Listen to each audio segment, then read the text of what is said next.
They say the pines of Pinewood still whisper his name.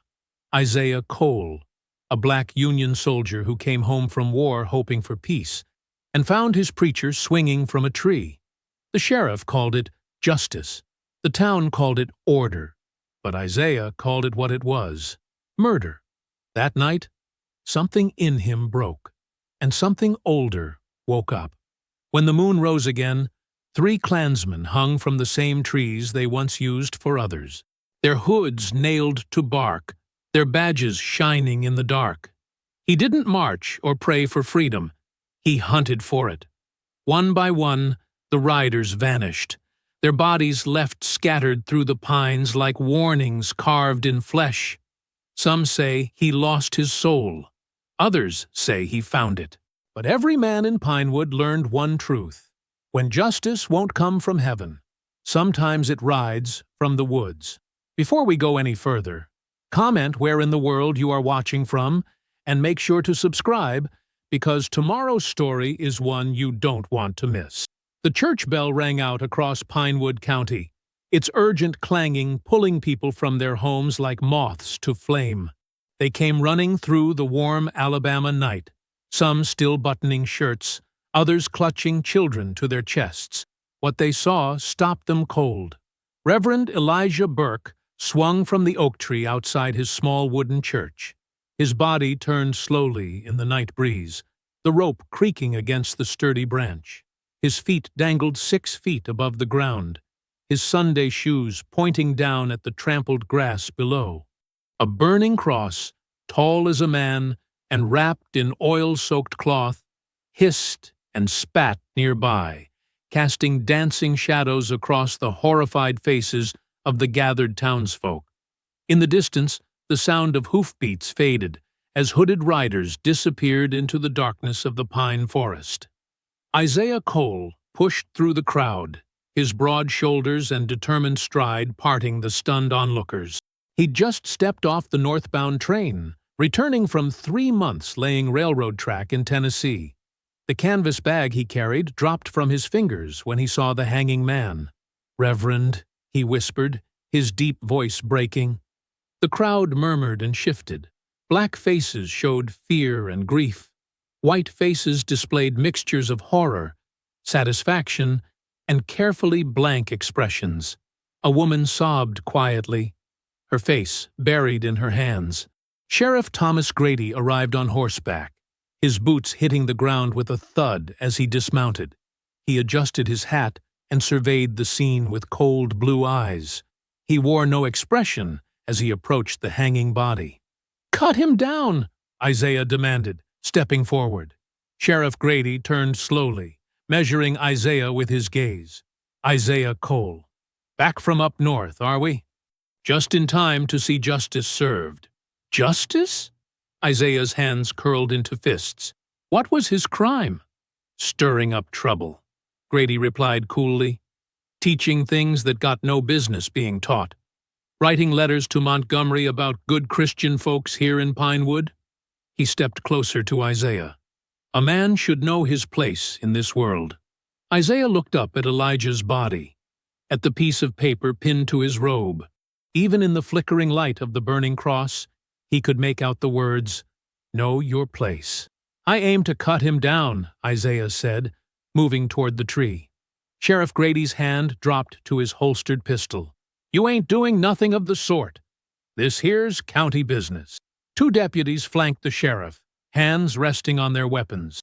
"The law's been satisfied tonight," Grady continued. "Anyone interferes with this display will find themselves keeping the Reverend company." His eyes swept the crowd. "That goes for all of you.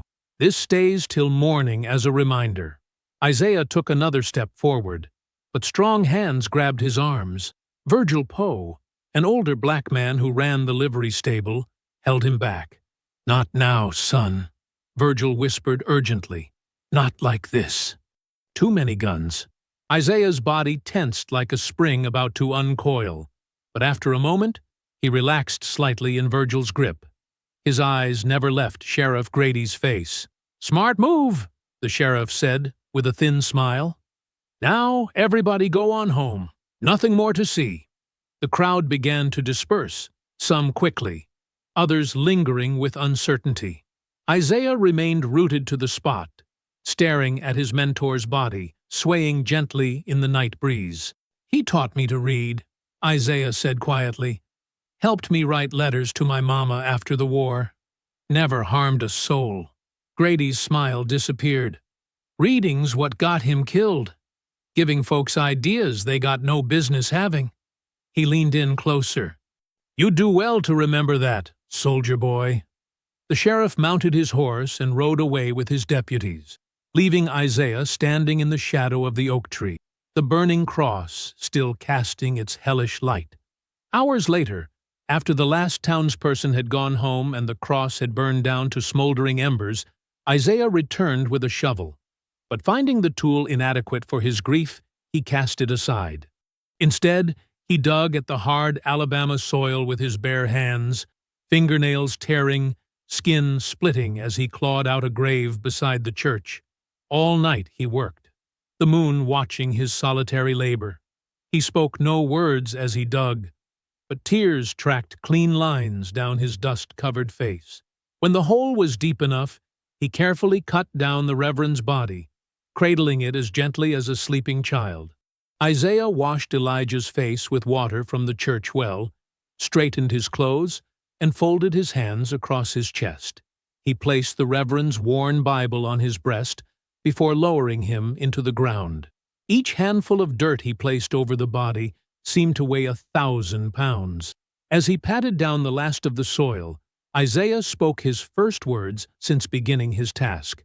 "They will remember this night," he promised the fresh grave. "Every last one of them." The eastern sky began to lighten with the first hint of dawn. Isaiah knelt at the grave, his bloody hands resting on the mounded earth. Crows gathered in the branches of the oak tree, their black shapes like blots of ink against the lightening sky. "If they want ghosts," he whispered, "I'll give them one." At his words, the crows burst upward in a rush of wings, scattering across the dawn sky like dark thoughts taking flight. Morning light spilled through the burned church windows, casting golden beams across the charred remains of pews and hymnals. The air still carried the sharp scent of smoke, mixed with the sweet smell of pine sap from the exposed beams overhead. Where once stood a modest house of worship, now lay a skeleton of blackened wood and ash. Small hands sifted through the debris, children searching for anything that might be saved. A little girl with pigtails held up a hymnal, its edges burned, but its center pages intact. A boy nearby collected scattered nails in a tin cup, the metal clinking with each new find. "Careful of splinters," called Sarah Burke, watching the children from what remained of the church doorway. She stood tall and straight, despite the grief etched into her face. Her dark skin contrasted with the white collar of her simple dress, her hair pulled back in a tight bun. Though only 26, her eyes carried the weight of someone who had seen far too much. Isaiah Cole moved methodically through the ruins, lifting charred beams and clearing away debris. His movements were precise, military in their efficiency. The children gave him a wide berth, sensing something dangerous in his quiet concentration. "You won't find much," Sarah said, stepping carefully over a fallen roof beam. "They were thorough." Isaiah nodded without looking up. "They always are."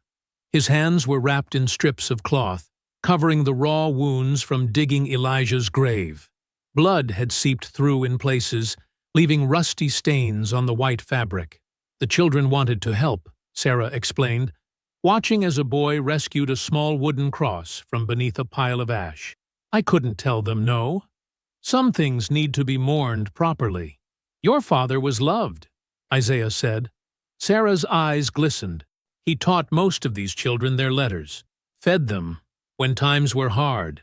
She paused, watching Isaiah work. "What exactly are you looking for?" Isaiah didn't answer immediately. Instead, he moved toward the pulpit, or what remained of it. The wooden structure had partially collapsed, its front panel burned away. He knelt beside it, running his bandaged fingers along the floor beneath. "He always stood here," Isaiah murmured. "Said it was the closest spot to heaven in all of Pinewood County." Sarah approached slowly.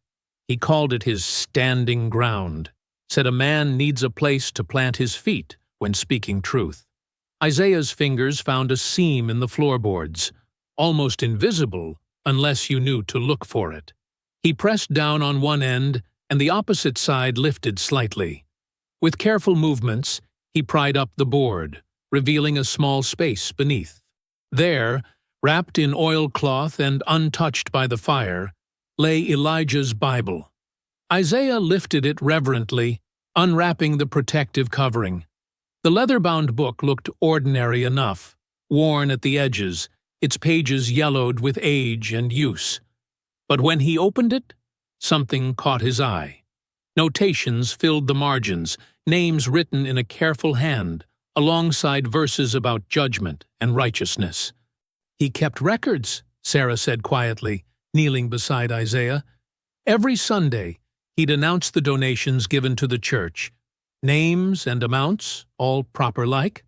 She traced a finger along one margin where Wilson Tanner, 5s, was written. "But these weren't just donations." Isaiah looked at her sharply. "These are names," she continued. "Men my father saw at night, riding with hoods, places where crosses burned, dates when colored folks disappeared." Her voice remained steady, though her hands trembled slightly. "He was building a case, gathering proof to take to the federal marshals in Montgomery." Isaiah turned the pages slowly. Dozens of names filled the margins, some marked with small crosses, others with stars or other symbols. At the back of the Bible was a carefully drawn map of Pinewood County, with routes and meeting places marked in the same neat hand. "He knew who they were," Isaiah whispered. "All of them." Sarah nodded. "They discovered what he was doing. Someone must have told." She closed her eyes briefly. "The night before they took him, he told me to make sure you got this if anything happened." Isaiah's jaw tightened. "He knew they were coming for him?" "He knew the risk," Sarah said. "But he believed in the law, in justice." Her eyes met Isaiah's. "Not vengeance." Isaiah carefully rewrapped the Bible in its oilcloth. "There's a thin line between the two, Miss Burke." "Not to my father," she replied. "And not to God." Isaiah stood, tucking the Bible inside his coat. "I'm not sure God's been paying much attention to Pinewood County lately." That night, in the small cabin he shared with no one since his return from the war, Isaiah spread the pages of Elijah's Bible across his table. A single oil lamp cast long shadows as he meticulously copied each name onto a separate sheet of paper, arranging them by location and suspected rank within the Klan. Sheriff Thomas Grady's name appeared multiple times, often with a symbol that Sarah had explained meant leader. Beside it were names Isaiah recognized: the bank manager, 2 deputies, several prominent farmers, even the owner of the general store where he'd bought supplies just that morning. Men who nodded to him on the street, now revealed as monsters who rode by night. Isaiah worked with the focus of a man preparing for battle. The soldier who had survived Antietam and Gettysburg now turned those same skills to a different kind of war. Each name he wrote was a target, each location a battlefield to be studied. When he finished mapping his campaign, Isaiah reached beneath his bed and pulled out his old army haversack. From it, he removed a cavalry saber and Union bayonet, both wrapped in an old blue uniform jacket he hadn't worn since '65. The metal gleamed dully in the lamplight as he drew the bayonet across a whetstone. Each stroke was deliberate, the scraping sound rhythmic and soothing. Outside his window, the moon rose high and cold over the pine forests of Alabama. Isaiah tested the edge with his thumb, nodding with satisfaction when it drew a thin line of blood. He wrapped the Bible carefully in a clean cloth, tying it with string before placing it back in his haversack. "I'll finish your sermon, Reverend," he murmured to the empty room. "I'll speak it in a language they'll understand." In the distance, Beyond the edge of town, where the forest grew thick and dark, a horse whinnied from somewhere deep in the pines. Isaiah's head came up, listening intently, his hand still resting on the sharpened blade. The sound came again, then faded into the night, leaving only the chirping of crickets and the whisper of wind through the trees. 2 nights later, the moon hung half-hidden behind drifting clouds, casting shifting shadows across the forest floor. Deep in the pines, where the trees grew so thick they blocked the stars, a group of men gathered in a small clearing. Their white hoods glowed eerily in the darkness, their voices hushed yet confident in their isolation. A small fire burned in the center of their circle, illuminating 5 hooded figures. One man swayed slightly as he stood, his hood askew, revealing patches of red-tinged whiskers and a mouth wet with liquor. "Pass that bottle, Virgil, for you drink it all," one of the men said, extending his hand toward the swaying figure. Virgil Poe clutched the whiskey bottle to his chest, like a child with a favorite toy. "You should have seen that preacher's face," he slurred, ignoring the request. "All high and mighty, always talking about brotherhood." He spat into the fire, causing the flames to hiss. "Not so high and mighty with a rope around his neck." The others laughed, though one shifted uncomfortably. "Keep your voice down," warned a tall figure with a slight limp. "Sound carries at night." "Who's gonna hear?" Virgil challenged, taking another swig. "Ain't nobody out here but us and the owls." None of them noticed the shadow that moved between the distant trees, a figure dressed in black, blending with the darkness, circling their position with patient, deliberate steps. "Sheriff says we need to lay low for a spell," said the tallest man, his voice carrying authority despite being muffled by his hood. "That Cole fella's been asking questions." "That railroad nigger?" Virgil snorted. "What's he gonna do? Run crying to the Yankees?" He laughed too loudly, the sound echoing through the trees. "He fought for the Union," the uncomfortable man said quietly. "Heard he was at Gettysburg." "Then he should know when he's beat," another replied, stoking the fire with a stick. "Elijah Burke thought he could gather evidence against us.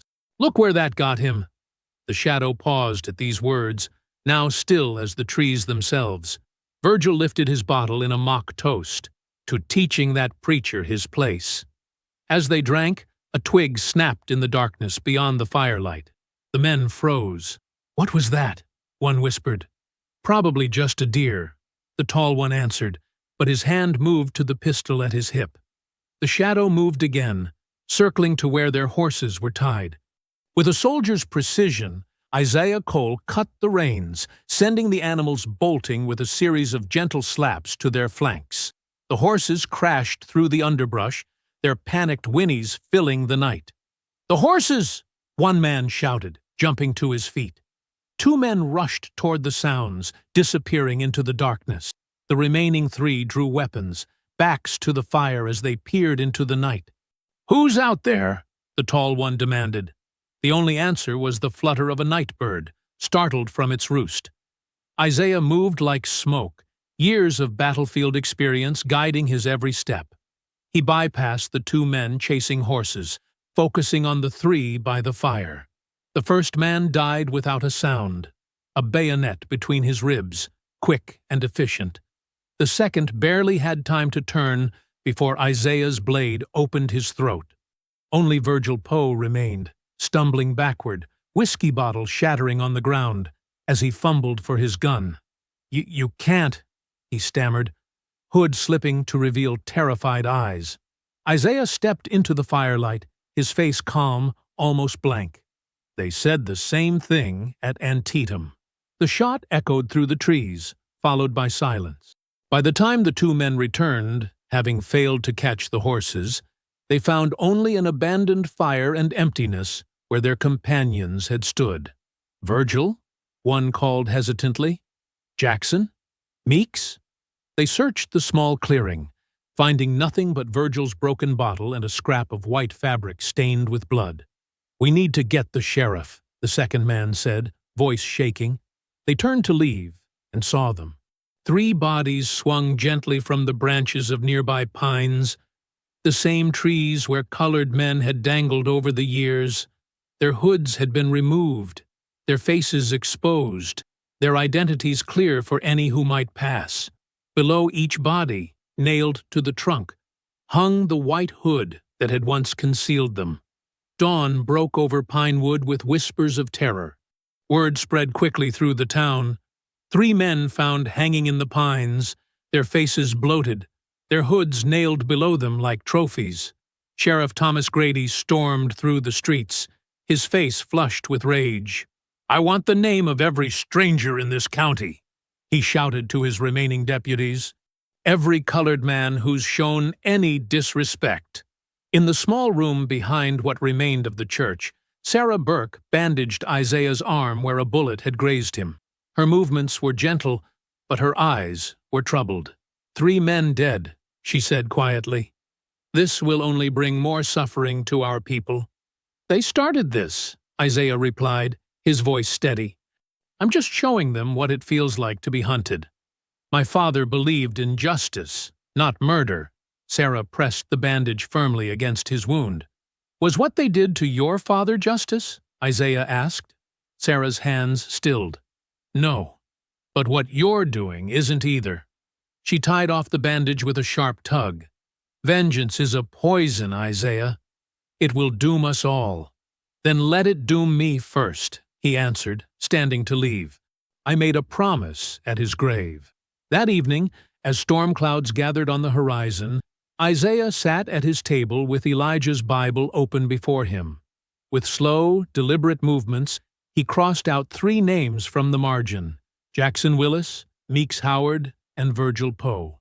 "One for each rope," he whispered, his finger tracing the lines that canceled their existence.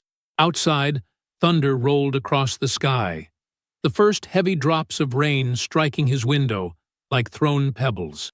The storm had come to Pinewood in more ways than one. Early morning mist clung to the pines like ghostly shrouds. Sheriff Thomas Grady knelt beside the 3 bodies now laid out on the ground, their faces waxy and pale in the weak light. His men stood back, hats in hand, shifting uncomfortably as crows called from nearby branches. "Cut 'em down like animals," Grady muttered, examining the clean slashes across 2 of the men's throats. The third, Virgil Poe, had a bullet hole centered in his chest. This wasn't random. This was planned. His fingers probed the muddy ground where the bodies had been placed. Something metal glinted in the soil. Grady brushed away the wet earth and froze. There, half buried in the mud, lay a deputy's badge, the same one he'd given to Deputy Wilson last month. Panic flickered in his eyes before he could mask it. He quickly pocketed the badge before his men could see. "Sheriff?" one of the men asked. "What did you find?" "Nothing," Grady snapped, rising to his feet. He wiped his hands on his pants, leaving smears of red-brown mud. "Just a button." But his mind raced. The killer knew. Not just about the Klan, plenty suspected who wore the hoods, but about which of his own deputies rode with them at night. This wasn't just some colored man seeking blind revenge. This was someone with knowledge. Whoever did this knew exactly who they were hunting, Grady said, his voice tight. "And they're sending us a message." "What kind of message?" asked one of the younger deputies. Grady looked up at the 3 empty nooses still swinging gently from the pine branches. "That they ain't finished." By afternoon, Grady had posted new rules throughout Pinewood. No colored people on the streets after sundown, no gatherings of more than 3. All former slaves must carry papers showing their employment. "For their protection," Grady explained to the concerned store owners, "until we catch this killer." Meanwhile, Isaiah Cole walked freely through town, nodding politely to white folks who passed. His military bearing and calm demeanor rarely drew suspicion. He entered the blacksmith's shop, where several men waited for horseshoes and repairs. Among them stood Virgil Poe's brother, a thin man with the same red whiskers, but none of the dead man's swagger. He nursed a flask, eyes red-rimmed with grief, or drink, or both. Isaiah approached the man, keeping his distance. "Sorry for your trouble," he said quietly. "Heard about your brother." The man looked up, surprised by a colored man addressing him directly. "What's it to you?" he slurred. "Lost my brother in the war," Isaiah said, the lie coming easily. "Know how it feels, is all." He pulled a small bottle from his coat. "Sometimes a drink helps." The man's eyes fixed on the whiskey. After a moment's hesitation, he accepted it. "Obliged," he mumbled. Isaiah watched patiently as the man took several long swallows. The blacksmith, busy with his hammer and anvil, paid them no mind. "Your brother ride with the sheriff's men?" Isaiah asked carefully. The whiskey had already loosened the man's tongue. "Sometimes. Weren't no regular deputy, though. Just helped out when they needed extra hands." He wiped his mouth. "Sheriff's got all sorts helping him keep things the way they should be. Sounds like important work." "Important enough," the man agreed bitterly. "Fat lot of good it did him." Isaiah leaned against the wall, his posture casual, though every sense was alert. "Must take a lot of men to keep the peace. More than you'd think." The man took another drink. "All sorts, too. Drunk men talk in the lodge, things they probably shouldn't say." His words slurred together. "Like Grady. Always bragging about your brother." Isaiah's heart stopped. "My brother? Not your brother. Course not." The man waved dismissively. "The Cole boy, Caleb. Grady calls him his token proof the nunchiers can be tamed." He laughed humorlessly. "Keeps him close. Shows him off to shut up them northern sympathizers." The name hit Isaiah like a physical blow. Caleb Cole, his younger brother, who'd followed him into the Union Army and been reported missing at Cold Harbor. Not dead. Alive. Working with Grady and his men. "You sure about that name?" Isaiah asked, fighting to keep his voice steady. "Sure as sunrise. Dark fellow, walks with a limp. Got some ugly scars round his neck." The man squinted. "Come to think of it, y'all favor some. Same eyes." Isaiah forced himself to smile. "Common enough features," he said. "Where might a man find this Caleb?" "Lives out by Copper Creek. Little cabin the sheriff lets him use." The man's eyes were growing heavy with drink. "Stays out of town mostly. Comes in when Grady calls." The blacksmith finally looked up from his work. "You waiting on something?" he called to Isaiah. "No, sir. Just passing time." Isaiah nodded to the drunk man. "Keep the bottle." Outside, the sky had darkened. The first drops of rain began to fall, pattering against the dusty street. Isaiah walked slowly toward the edge of town, his mind a storm of confusion and disbelief. Caleb, alive. His little brother who'd once followed him everywhere, who'd wept when Isaiah first put on the blue uniform, who'd enlisted despite their mother's tears, the same brother he'd taught to fish, to read, to stand tall. Now, what? Grady's man? A traitor to his own people? The rain fell harder, forming puddles in the rutted road. Isaiah stopped, staring down at one that had formed at his feet. The water rippled with raindrops, but between the ripples, his own reflection stared back, dark eyes haunted with questions. For a moment, he saw not his face, but Caleb's, the way he remembered him, young and determined. Then the puddle stilled, and it was only Isaiah again, rain streaming down his face like tears. "Brother," he said softly, his voice nearly lost in the rainfall, "what have you become?" The afternoon sun broke through the clouds, turning puddles into mirrors that reflected the sky. Isaiah stood at the edge of the old Cole homestead, little more than a weathered cabin with a sagging porch, the place where he and Caleb had grown up together, where their mother had taught them to survive in a world that wanted them dead. Isaiah's hand hovered over the knife at his belt as he approached the door. His mind raced with questions. What would he say? What would he do if Caleb truly stood with Grady's men? Could he kill his own brother? Before he could knock, the door opened. Caleb Cole stood in the doorway, one hand on the frame. He wore a deputy's uniform, clean and pressed. The badge on his chest caught the sunlight. When he tilted his head, Isaiah saw the faint, raised scar that circled his throat like a macabre necklace, the mark of a rope that hadn't finished its work. For a long moment, they stared at each other. Two brothers separated by war and choices, by death and resurrection. "Isaiah," Caleb finally said, his voice barely above a whisper. "They said you were back, but I couldn't believe it." Isaiah's eyes never left the badge. "They told me you were dead." Caleb's hand moved to cover the badge as if he could hide it. "I nearly was." His fingers brushed the scar on his neck. "Captured at Cold Harbor. They strung me up for sport, but the rope broke." A hollow laugh escaped him. "God wasn't ready for me, I guess." "And now you wear their star," Isaiah said. The words tasted like ashes in his mouth. Caleb stepped back, opening the door wider. "Come in, brother." "Please." The cabin was small, but neat. A table with 2 chairs, a bed in the corner, a shelf with a few books. A picture of their mother in a simple frame. It looked like the home of a man trying to build something from nothing. "Why?" Isaiah asked as soon as the door closed behind them. "Why work for them? For Grady?" Caleb moved to a kettle on the small stove. "You want coffee?" "It's not good, but it's hot. I want answers." Caleb poured a cup anyway, his hands steady though his voice wavered. "You've been gone 8 years, Isaiah. You don't know what it's been like here. I know they hung Reverend Burke from an oak tree.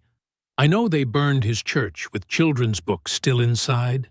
And how many more would they have hung if someone wasn't there to calm things down?" Caleb snapped, turning to face him. "I joined to keep order, Isaiah, to make sure our people survive." Isaiah laughed bitterly. "Order? Is that what you call it when they drag a preacher from his bed? When they burn crosses on people's lawns?" "I didn't say it was perfect," Caleb insisted. "But I've stopped worse. Much worse." He gestured at the chair. "Please, sit. Let me explain." Isaiah remained standing. "Explain how you ride with the men who would kill us all if they could." "I don't ride with them," Caleb said, his voice tight. "I work for the law. The law hung Elijah Burke." "No." Caleb shook his head. "Drunk men with hatred in their hearts hung him. I tried to stop it. I wasn't there that night, but when I heard—" "You did nothing," Isaiah finished for him. "Just like you're doing nothing now." Caleb set down his cup with a sharp click. "What would you have me do? Take up arms? Lead our people into a slaughter?" He pointed out the window toward town. "For every one of us, there are 5 of them. With guns, with power, with the courts on their side. So you bow your head and say, 'Yes, sir,' while they murder us?" "I keep the peace," Caleb insisted. "I make them see we can live together." Isaiah shook his head, disappointment etched in every line of his face. "You're a coward." Caleb flinched as if struck. Easy words from a man who wasn't here, who didn't see what they did after the war. The night riders, the fires. He touched his scar again. "I've learned how to survive, Isaiah. Quiet submission keeps blood from flowing." "Some blood needs to flow," Isaiah said softly. "The right blood." Alarm flickered in Caleb's eyes. "What have you done?" Isaiah didn't answer directly. 3 men helped hang Elijah Burke. 3 men now feed the crows in the pines. Caleb sank into a chair, his face ashen. "My God, Isaiah, it was you?" He ran a hand over his face. "Do you know what you've started? Grady's out for blood." "Good," Isaiah said, his voice cold. "Let him come." "You'll burn the whole town," Caleb whispered. "Our people will suffer for your vengeance. They suffer now." "It will get worse," Caleb insisted. "Much worse. Grady has friends in Montgomery, in Birmingham. He can bring hell down on Pinewood." Isaiah moved toward the door. "Hell's already here, brother. I'm just giving the devils their due." Caleb stood, blocking his path. "I can't let you do this." For a moment, they stood face to face, mirror images divided by a gulf of pain and principles. "You gonna arrest me?" Isaiah asked quietly. Caleb's hand didn't move toward his gun. I'm asking you to stop, before innocent people die. Innocents are already dying, Isaiah said. The only difference is, now the guilty are joining them. He brushed past Caleb and walked out the door, feeling his brother's eyes on his back like a physical weight. That night, rain tapped against the roof of Sarah Burke's small cabin behind the ruins of her father's church. Isaiah sat at her table, hands wrapped around a mug of tea as he told her about Caleb. My own brother, he said, staring into the tea as if it held answers, wearing their badge, speaking their words. Sarah's face was solemn in the lamplight. People do what they must to survive, Isaiah. Survival without dignity isn't living, Isaiah replied. It's just waiting to die. And what about the rest of us? Sarah asked quietly. If you bring Grady's wrath down on Pinewood, who will suffer most? Grady and his men will suffer most, Isaiah said, his voice like iron. I won't stop until they're all gone. Even your brother. Isaiah's face hardened. Caleb made his choice. Thunder rumbled in the distance. Sarah moved to the window, looking out at the gathering storm. There must be another way. A way without more bloodshed. You saw what they did to your father, Isaiah reminded her. You think they'll stop with him? No, she admitted. But I fear what you're becoming in your quest to stop them. Isaiah stood, placing his empty cup on the table. I'm becoming what they made me. A ghost that won't rest until justice is done. And after? Sarah asked. What will be left of Isaiah Cole when the killing is done? He had no answer for her. Instead, he moved to the door. Thank you for the tea. Sarah caught his arm. Promise me something, Isaiah. Promise you'll try to save Caleb, not destroy him. Isaiah looked down at her hand on his arm. I can only promise to finish what they started. He stepped out onto the porch as the first heavy drops of rain began to fall. Sarah stood in the doorway, the lamplight turning her silhouette golden against the darkness. Be careful, she called as he descended the steps. Ghosts can't come back to life. Isaiah didn't look back as he walked into the rain. The thunder rolled again, closer now, as if the sky itself were breaking apart. Behind him, the glow from Sarah's lamp grew smaller with each step, a single point of warmth in a world gone cold and dark. Rain pounded against the windows of the sheriff's office, turning the glass into a blurry veil. Lightning occasionally illuminated the street, painting sharp shadows across the muddy road before plunging everything back into darkness. Isaiah crouched in the alley beside the jailhouse, rain soaking through his coat as he watched the sheriff's office. Just after 9 o'clock, 3 riders appeared through the downpour. They dismounted quickly, tying their horses to the hitching post before hurrying up the steps.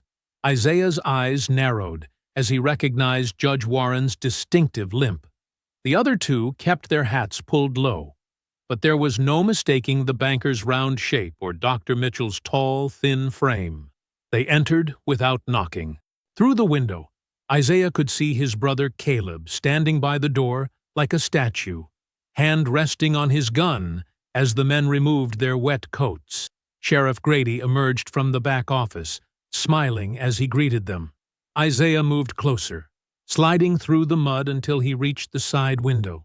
The rain muffled their voices, but when lightning flashed, he saw them clearly, pulling white hoods from inside their jackets, placing them on the table between them. Caleb's face remained blank as he watched, a guard dog serving his masters. The meeting lasted less than 30 minutes. When the men left, they tucked their hoods back inside their coats. Grady shook each man's hand at the door before turning back to Caleb. Even through the rain-streaked glass, Isaiah could see his brother's discomfort as Grady clapped him on the shoulder. Lock up, Isaiah read on Grady's lips.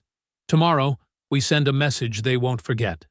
After they departed, Caleb stayed behind. He moved slowly around the office, straightening papers on the desk. His shoulders slumped like a man carrying an invisible weight. Finally, he blew out the lamp and left, locking the door behind him. Isaiah waited in the darkness, counting his brother's footsteps as they faded into the rain. Then he moved. The lock on the back window was simple work for a man who'd spent years breaking into Confederate supply depots. Isaiah slipped inside, water pooling at his feet as he stood motionless, listening for any sound beyond the drumming rain. When he was certain he was alone, he lit a small candle. Grady's office was neat and organized. A man who believed in order, at least on the surface. Isaiah moved methodically, searching drawers and cabinets. In the bottom desk drawer, he found what he was looking for: a leather-bound ledger hidden beneath stacks of wanted posters. Inside were columns of numbers and names, donations to the Pinewood Protection Society, the same coded list from Elijah's Bible, but with amounts beside each name. More importantly, there were notes in Grady's handwriting detailing purchases: rope, white cloth, kerosene, payments to men for night work, a record of terror, written in ink as black as the deeds themselves. Isaiah tucked the ledger under his arm and continued searching until he found a stack of official letters in the top drawer. He rifled through them quickly, finding what he needed. Correspondence marked Federal Inspection regarding complaints about local law enforcement. Earlier that day, he'd written to Sarah, urging her to contact the federal marshals about Elijah's murder and the subsequent killings. With careful precision, Isaiah placed the ledger between these letters, making sure it looked like part of Grady's official records rather than something hidden away. Then he erased all signs of his presence and slipped back into the rain, the candle extinguished by the wind. Morning brought clear skies and the unexpected sound of horses, not the usual local traffic, but the disciplined formation of federal marshals. 6 men in blue coats rode down the main street of Pinewood, their badges catching the sunlight. At their head, a stern-faced man with a thick mustache carried papers bearing official seals. Isaiah watched from the doorway of the blacksmith shop as they dismounted in front of the sheriff's office. Inside, he knew, Grady would be finding the ledger where any federal investigator would be sure to look. The marshals entered without ceremony.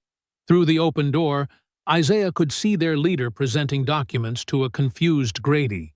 Words drifted across the street: complaints, investigation, federal authority. Across the street, Sarah stood on the church steps, her face pale but determined as she clutched an envelope. Isaiah's letter, which she had forwarded to Montgomery with her own testimony added. When the marshal beckoned to her, she crossed the street with her head high, despite the stares of the townspeople gathering to watch. "That's her," someone whispered. "The preacher's daughter." Sarah's hands trembled visibly as she passed the letter to the lead marshal, but her voice was steady. "My father was murdered for teaching people to read, for teaching them their rights. There's your proof of what's happening in Pinewood." The marshal nodded gravely. "We'll need your full statement, Miss Burke." Inside the office, another marshal had found the ledger. Isaiah could see Grady's face darken as the book was opened, revealing its damning content. "What's the meaning of this?" Grady demanded, loud enough for those outside to hear. "Sheriff Thomas Grady," the lead marshal announced, "you are under arrest for conspiracy, obstruction of justice, and violation of the Enforcement Acts." A hush fell over the gathered crowd as Grady was led out in handcuffs, his face twisted with rage and disbelief. His eyes scanned the onlookers until they locked with Isaiah's. For a moment, understanding flashed between them, the hunter recognizing the trap. By noon, word had spread throughout the county. The black community of Pinewood emerged from their homes cautiously, then with growing confidence. Children played in the streets without being hurried inside. Men gathered in groups without being dispersed by deputies. For the first time in memory, they walked unafraid. Isaiah observed it all from a distance, watching Sarah distribute books from her father's salvaged collection to eager children. He saw the hope on their faces, the cautious smiles of their parents. But he also noticed the state deputies who arrived as evening approached, speaking with the federal marshals in heated tones about jurisdiction and local authority. As dusk settled, the marshals prepared to leave. "Orders from Montgomery," Isaiah overheard one explaining to Sarah. "State's reclaiming jurisdiction. They're moving him to the county jail tonight." The hope that had brightened the day began to fade as quickly as the sunlight. Isaiah knew what would happen next, had seen it too many times before. Federal promises abandoned, local power reasserted, the cycle continuing. As night fell, he made his way to the jailhouse on the edge of town. Inside, torches flickered as deputies prepared for the transfer. Through the barred windows, he could see Grady sitting in his cell, still wearing that same confident smile, the smile of a man who knew the system would protect its own. Isaiah stood in the shadows across the street, watching the torchlight dance across Grady's face. "Justice," he whispered, the word both prayer and warning as he fingered the knife hidden in his coat. The rain had stopped, but the air still smelled of lightning. 2 dawns after Grady's arrest, the church bell shattered the morning quiet with frantic, uneven rings. Isaiah jerked awake in Sarah's barn, where he'd been sleeping since returning to Pinewood. The desperate clanging pulled him to his feet before his mind fully cleared. He grabbed his knife and rushed outside. People were already gathering in the street, faces twisted with confusion and fear. Deputy Wilson stood on the church steps, ringing the bell with one hand and gesturing wildly with the other. "Sheriff Grady's gone!" Wilson shouted as the crowd grew. "Cell's empty. Someone broke him out in the night." Isaiah pushed through the gathering townspeople. Some looked frightened, others secretly pleased. He caught fragments of whispered conversations. "Heard the guard got $50 to look the other way. Must have been his Klan brothers. God help us all now." Isaiah spotted Virgil Poe at the edge of the crowd, trying to slip away. He followed, catching Poe by the arm and dragging him between 2 buildings. "What do you know?" Isaiah demanded, pressing Poe against the wall. Poe's breath stank of whiskey, his eyes bloodshot and fearful. "Nothing. I swear, Cole." Isaiah tightened his grip. "You're lying." Poe glanced nervously toward the street. "Look, I wasn't there, but I heard things. His own kind let him out." "What does that mean?" Poe's eyes dropped. "One of your own. A colored deputy." He wiped sweat from his brow. "That's all I know. I swear it." Isaiah released him, a cold weight settling in his stomach. He didn't need to hear the name to know. He found Caleb at their old family cabin, packing a small bag. His brother froze when Isaiah entered, hand moving toward his gun, before recognition stopped him. "So it's true," Isaiah said, closing the door behind him. Caleb's shoulders slumped. "You don't understand. Then help me understand." Isaiah's voice remained low, controlled. "Help me understand why you freed the man who hung Elijah Burke." "To save lives," Caleb snapped, throwing a shirt into his bag. "You think you're so righteous with your killing, but Grady has friends in Montgomery, in Atlanta. Important men. If he'd been tried, they'd have sent 100 riders to burn Pinewood to the ground. So instead, you let the snake loose to bite us again." Caleb shook his head. "I made a deal. Grady leaves, never returns. The Klan keeps away from our people." "And you believed him?" It wasn't a question. "He gave his word." Isaiah laughed, a hollow sound. "His word? The word of a man who lynches preachers? It was the only way," Caleb shouted, his composure finally breaking. "What would you have done?" "Killed him," Isaiah answered simply. "Like I'll kill you if you stand in my way again." The words hung between them, brothers separated by more than the cabin's small space. Before Caleb could respond, a distant scream pierced the morning air, followed by another. Then came the unmistakable roar of fire. They both ran outside. Black smoke billowed from the far side of town, the colored section. Figures on horseback moved through the streets, torches in hand. "No," Caleb whispered. "He promised." Isaiah was already running. By the time he reached the colored settlement, 3 houses were engulfed in flames. Klansmen in half-masks rode between the buildings, firing at anyone who fled. Bodies lay in the dirt. Men, women who'd been dragged from their homes and hanged from porch beams. Isaiah grabbed a rock and hurled it at the nearest rider, knocking him from his horse. He took the man's pistol and fired at another Klansman, hitting him in the shoulder. "Run!" he shouted to a group of women huddled behind a water trough. "To the creek! Go!" More screams came from the direction of the schoolhouse. Isaiah sprinted toward it, ducking between buildings. Sarah had been teaching there since dawn. He'd seen her walking with her books as he headed to the barn last night. The schoolhouse stood intact, but its door hung open. Inside, overturned benches and scattered books showed signs of a hasty evacuation. Relief washed over Isaiah briefly. Sarah had gotten the children out. But where had they gone? The creek. It was their escape route, practiced during fire drills.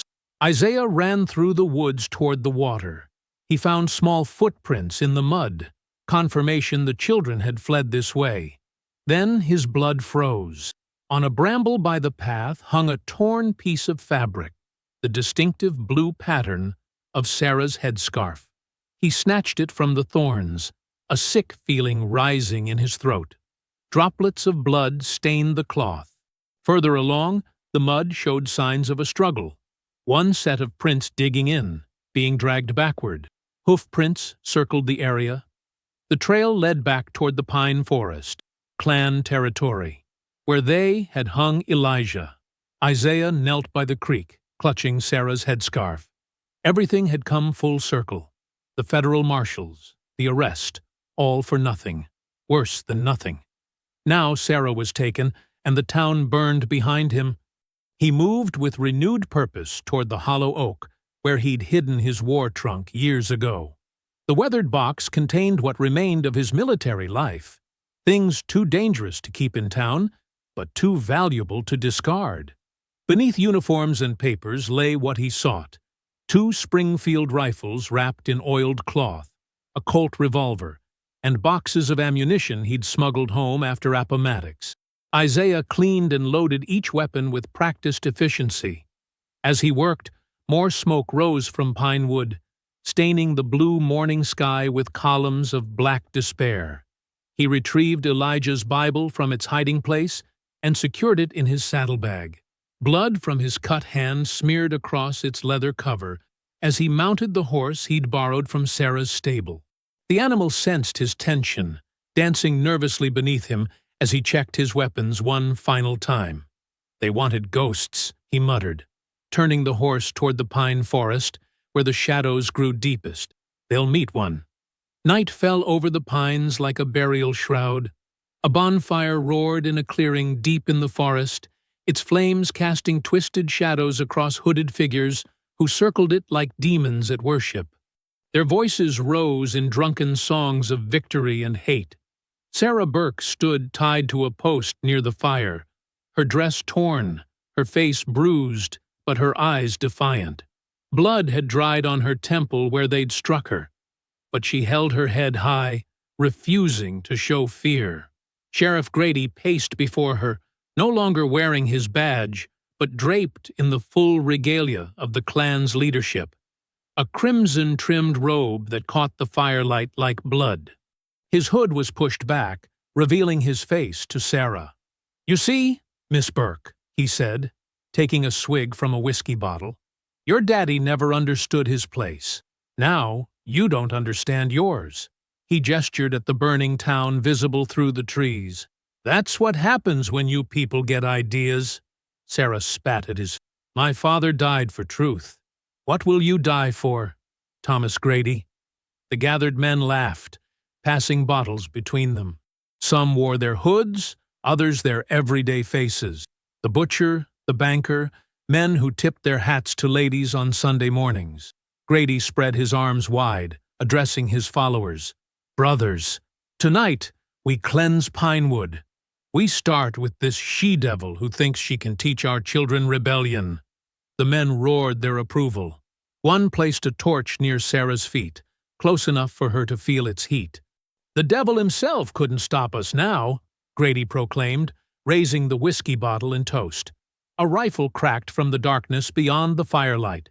The bottle exploded in Grady's hand, showering him with glass and liquor. A second shot followed immediately, dropping the man holding the torch. Chaos erupted. Men scrambled for weapons, firing blindly into the trees. More shots answered, precise and deadly. 2 more Klansmen fell, blood blooming across white robes. "It's him!" someone screamed. "The ghost!" Isaiah moved through the forest like a shadow, just as he had during the war. He'd set traps along the paths leading from the clearing, tripwires that sent men tumbling, sharpened sticks that pierced legs. Their screams added to the confusion. He reloaded his Springfield rifle behind a thick pine, listening to the panic he'd created. 3 down. Perhaps 20 more to go? Impossible odds for most men. But Isaiah wasn't most men. He'd laid his second rifle against another tree 50 yards away. Now he sprinted to it, fired twice more, then disappeared again before they could track his location. The darkness was his ally, the trees his shield. "Find him!" Grady bellowed, drawing his pistol. $50 to the man who brings me his head." The Klansmen spread out, hunting for Isaiah. But he had become the hunter, picking them off one by one as they separated. A shot to the chest, a knife across a throat. Silent and efficient, the way he'd learned to kill Confederates in nighttime raids. Near the fire, Grady grew desperate. Half his men were down, dead or wounded or fled into the night. He grabbed Sarah's hair, pressing his pistol to her temple. "Come out, Cole," he shouted. "Show yourself, or she dies." Isaiah paused behind a fallen log, calculating distances and angles. From his position, he couldn't get a clear shot at Grady without risking Sarah. A movement caught his eye. Caleb emerged from the trees, hands raised. He still wore his deputy's uniform, though it was now stained with soot and blood. "Sheriff," Caleb called, walking slowly toward the fire. "This has gone too far. Let her go." Grady's laugh was brittle with fear. "You think you can betray me twice, boy? You're next." Isaiah watched his brother approach the fire, recognizing the distraction Caleb was creating. He circled silently through the underbrush, finding a better position. "I never meant for this," Caleb said, still moving forward. "You promised no one would be hurt. And you believed me." Grady's eyes were wild now. "You people always believe what you want to hear." Isaiah lined up his shot as Caleb drew Grady's attention. Just a few more steps, and he'd have a clear angle. Grady's finger tightened on the trigger against Sarah's head. "Your brother can watch you both die." Caleb's hand dropped toward his own pistol, hesitating, torn between duty and blood. Isaiah didn't hesitate. His rifle cracked one final time. Grady staggered backward, surprise frozen on his face as blood spread across his chest. He stumbled, then fell backward into the bonfire. His robes caught instantly, flames engulfing him as he screamed and thrashed. No one moved to help him. The remaining Klansmen fled into the darkness, their courage gone with their leader. Isaiah stepped into the clearing, rifle still ready. Caleb rushed to untie Sarah, helping her away from the fire and the burning man within it. The brothers faced each other across the clearing, corpses scattered between them. The only sound was the crackling fire and Grady's fading cries. "You came," Sarah whispered, leaning against Caleb for support. Isaiah nodded once, his face unreadable. He lowered his rifle slowly, looking at his brother.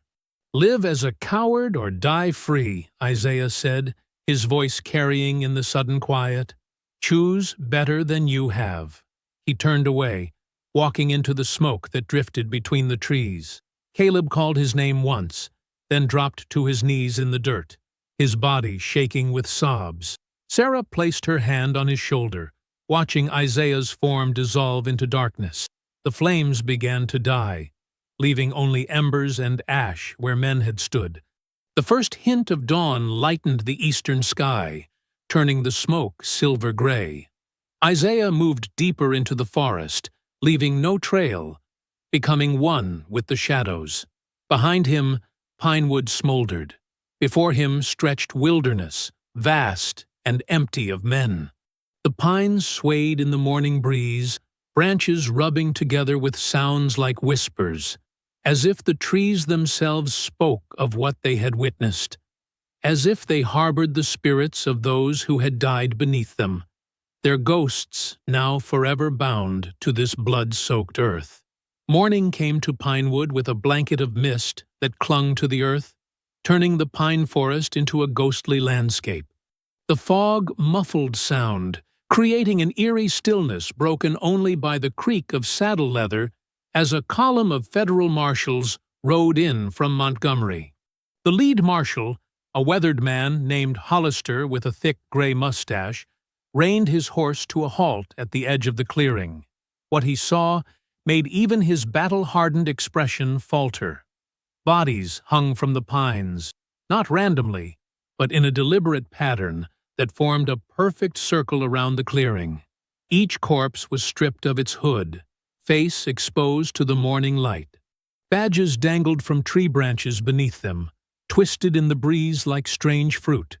Some wore scraps of white robes, now stained rusty brown. Others were dressed in everyday clothes, the butcher's apron, the banker's vest. "Dear God," whispered the youngest marshal, barely 20 years old. "What happened here?" Hollister dismounted, his boots sinking into the damp earth. The ground told its own story. Trampled grass, spent cartridge casings, blood-soaked soil. The ashes of a massive bonfire still smoldered at the center of the clearing, the charred remains of what appeared to be a man visible within. "Spread out," Hollister ordered. "Look for survivors." The marshals fanned through the area, counting bodies, documenting the scene. One called out from the edge of the clearing, where a set of boot prints led away from the massacre. "Got tracks here, sir. One man, moving fast." Hollister knelt beside the prints. They were deep and evenly spaced, a man who knew how to move through wilderness. The tracks led straight into the swampland that bordered the eastern edge of the pine forest. After 50 yards, they vanished where the ground turned to standing water. "He's gone," Hollister said, straightening up. "No tracking him through that." They returned to the clearing as more townsfolk arrived, drawn by the news of the marshal's presence. Their faces showed a mix of horror and something else, a grim satisfaction that made Hollister uneasy. Among them was a young black woman, supported by an older woman. Her dress was torn and dirty, her face bruised, but her eyes were clear and steady. "Miss, I need to speak with you," Hollister said, approaching her. "I'm Marshal Hollister from the federal office in Montgomery." "Sarah Burke," she replied, her voice stronger than her appearance suggested. "My father was Reverend Elijah Burke." "The preacher they lynched," Hollister nodded. "We heard about that. Were you here last night? Did you see what happened?" Sarah looked around at the dead men hanging from the trees, then back to the marshal. "I was tied to that post there," she said, pointing to a wooden stake near the fire. "They were going to kill me." "And who saved you? Who did this?" Hollister gestured at the bodies. Sarah's eyes reflected the morning light. "I saw no man, Marshal. Only fire and shadows. The wind itself seemed to bring justice." Hollister frowned. "Miss Burke, I need the truth. Someone killed these men." "The truth?"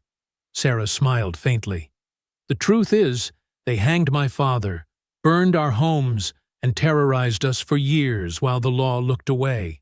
Now they're gone, and we're still here. That's all the truth that matters." The other freedmen nodded in agreement, forming a protective circle around Sarah. None would speak of Isaiah Cole. By unspoken agreement, his name had already become something else, a secret shared, a protective myth. By afternoon, the bodies had been cut down and laid in rows for identification. Families came to claim their dead, many refusing to believe their husbands and fathers had been part of the Klan. Others turned away in shame when they saw the white hoods collected as evidence. The story of the Pinewood Massacre spread quickly through the county. Some called it divine retribution. Others whispered about a Union ghost, a black demon, a vengeful spirit. Children said the pines themselves had come alive to punish evil men. No one spoke of a mortal hand. 3 days later, Caleb Cole appeared at the temporary federal office established in town. His deputy's badge was pinned to his chest for the last time. "I'm here to resign," he told Marshal Hollister, placing his badge on the desk. His eyes were sunken, haunted by what he'd seen and done. "And to confess my part in all this," Hollister took his statement, how he'd helped Grady escape custody, believing it would prevent violence, how he'd watched his choices lead to death and fire instead. "Where will you go?" Hollister asked when they finished. Caleb looked out the window toward the distant pines. "Somewhere I can live with myself." If such a place exists. He left town that same day, riding west with only what he could carry. Some said he went to Kansas, others to California. No one saw him in Pinewood again. The freedmen began rebuilding their burned homes and church. The federal marshals stayed a month, ensuring peace held, but found no trace of Isaiah Cole, despite searching the swamps and forests. They concluded he had likely died of wounds sustained during the fight, his body lost to the wilderness. Sarah knew better. One evening, a week after the marshals departed, she carried Elijah's Bible to a small knoll overlooking the clearing where the massacre had occurred. The locals already avoided the place, claiming to hear strange sounds at night, whispers, creaking ropes, phantom gunshots. Sarah dug a small hole beneath a wooden cross she directed and carefully wrapped the Bible in oilcloth before placing it inside. The last page bore a single name written in dried blood: Isaiah Cole. "Your testimony is safe," she whispered, smoothing soil over the hiding place. "As is your memory." Standing, she looked out over the pines as dusk settled.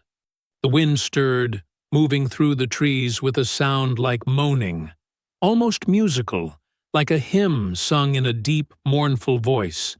A shadow shifted far off among the trees, too tall and straight to be anything but a man. Isaiah stood at the forest's edge, watching her from a distance, rifle slung across his back. Sarah raised her hand slightly, a gesture too small for anyone else to notice. He returned it, the barest movement of his fingers. Then he turned and walked into the gathering fog, his form growing indistinct with each step, until he seemed to dissolve into the mist itself, becoming one with the forest that would forever guard his secret.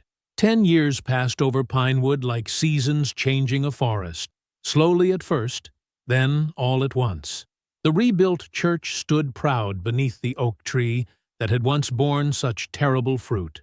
Its white boards gleamed in the summer sun, windows sparkling like jewels against the deep green of surrounding pines. Inside, 20 children sat on hand-carved benches, their heads bent over primers and slates. Light streamed through colored glass, painting their faces in patches of blue and gold. At the front stood Sarah Burke, now 40 years old with streaks of silver at her temples. Time had etched fine lines around her eyes, but had not dimmed their intensity. "Today," she said, closing the reader she held, "we'll end with a different kind of lesson." The children looked up eagerly. Miss Burke's special lessons were always their favorites. Stories of courage and truth that made history feel alive.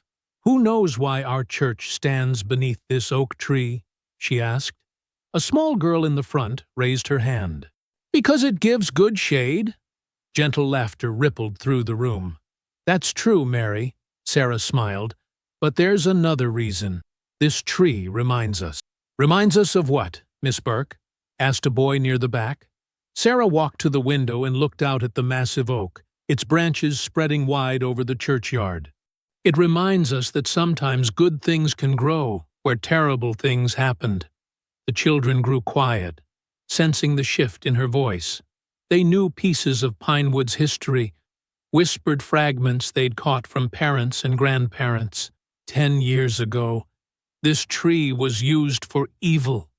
Men who hated others because of the color of their skin hung my father from those branches. Sarah's voice remained steady. They thought fear would make us leave or bow down. What happened to those bad men? Mary asked softly. Sarah turned back to face her students. They met someone they feared more than anything, a man who had been a soldier, who knew how to fight, but more importantly, knew what to fight for. Outside, the wind stirred the oak leaves, making patterns of light dance across the wooden floor. His name was Isaiah Cole, Sarah continued. He hunted those men like they had hunted others. One by one, he found them in their hiding places. He showed them that their hoods and their night riding couldn't protect them anymore. The children sat transfixed. This was not a story from a distant land or time. This had happened right here, under this very tree. What happened to him? Asked a tall boy named Daniel. Sarah looked out the window again, toward the line of pines that marked the edge of the deep forest. Some say he died in the fight. Others believe he simply walked into the woods and became part of them, that he still watches over Pinewood, making sure those men never come back. Is it true? Mary whispered. Sarah smiled. What matters is that after Isaiah Cole, no one in white hoods ever rode through Pinewood again. What matters is that we can sit here, learning together, without fear. The school bell rang, signaling the end of lessons. The children gathered their books and slates, filing out into the afternoon sunshine with backward glances at Sarah. The story of Isaiah Cole would spread through supper tables across Pinewood that night, keeping his memory alive in yet another generation. Sarah remained behind, straightening benches and collecting forgotten pencils. She was so absorbed in her task that she didn't notice the figure in the doorway until his shadow fell across the floor. "You tell it well," said a voice roughened by age and weather. Sarah turned quickly. A man stood there, gray-bearded, shoulders slightly stooped, but with eyes she would have known anywhere. "Caleb," she whispered. "Caleb Cole." He stepped into the church, hat in hand. His face was weathered like old leather, deep lines carved by sun and hardship. 10 years had aged him more than they should have. "I didn't think you'd come back," Sarah said, regaining her composure. "Neither did I." Caleb's eyes roamed the rebuilt church, worked the rail lines up north until my hands couldn't take it anymore. "Winter's too cold for old bones." "And guilt brings you home?" Sarah asked gently. Caleb nodded, not bothering to deny it. That, and wanting to see what grew from the ashes. He moved to the window, looking out at the oak tree. In his hand, Sarah noticed a small bunch of wildflowers. "Those for anyone in particular?" she asked. "Thought I might leave them at the church steps. For those who didn't make it." "For my brother, wherever he is." Sarah touched his arm lightly. "He'd appreciate that, I think." They walked outside together, into the golden afternoon light. Caleb laid the flowers on the bottom step, then straightened with effort. "Did you ever forgive him?" he asked, not looking at her. "For what he did? For becoming what they feared?" Sarah considered the question, watching as the breeze lifted a petal from Caleb's flowers. "He didn't need forgiveness," she said softly. "He needed to be remembered, not as a ghost or a spirit, but as a man who saw injustice and refused to look away." Caleb nodded, his eyes moist. "I always thought there should have been another way." "There should have been," Sarah agreed. "But there wasn't. Not then. Not here." As the sun began to set, they stood in silence beneath the great oak. Night was falling over Pinewood, bringing with it the chorus of cicadas and the cool breath of the forest. From the direction of the pines came the faintest sound, something like the creak of rope against wood, barely audible beneath the insect song. Caleb shivered slightly. "Do you believe he's still out there? Watching?" Sarah didn't answer directly. Instead, she led him around the massive trunk of the oak. There, carved into the bark at eye level, were simple words cut deep enough to last decades. Isaiah Cole, the man who ended fear. "Who put that there?" Caleb asked, tracing the letters with weathered fingers. "No one knows," Sarah replied. "It appeared one morning, 5 years ago. The children think the tree grew it itself. The forest seemed to breathe around them, thousands of pine needles rustling in harmony like a living memorial.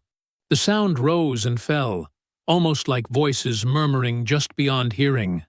"I should go," Caleb said, pulling his coat tighter around himself. "Got a room at Wilson's boarding house for the night. Leaving on tomorrow's stage." Sarah nodded. "Don't be a stranger, Caleb Cole. This is still your home, too." He tipped his hat and walked away, his silhouette growing dimmer against the darkening sky. Sarah remained beneath the oak, one hand resting on the carved name of the man who had changed everything. The forest hummed its eternal song as night embraced Pinewood. I hope you found that story powerful. Leave a like on the video and subscribe so that you do not miss out on the next one. I have handpicked 2 stories for you that are even more powerful. Have a great day.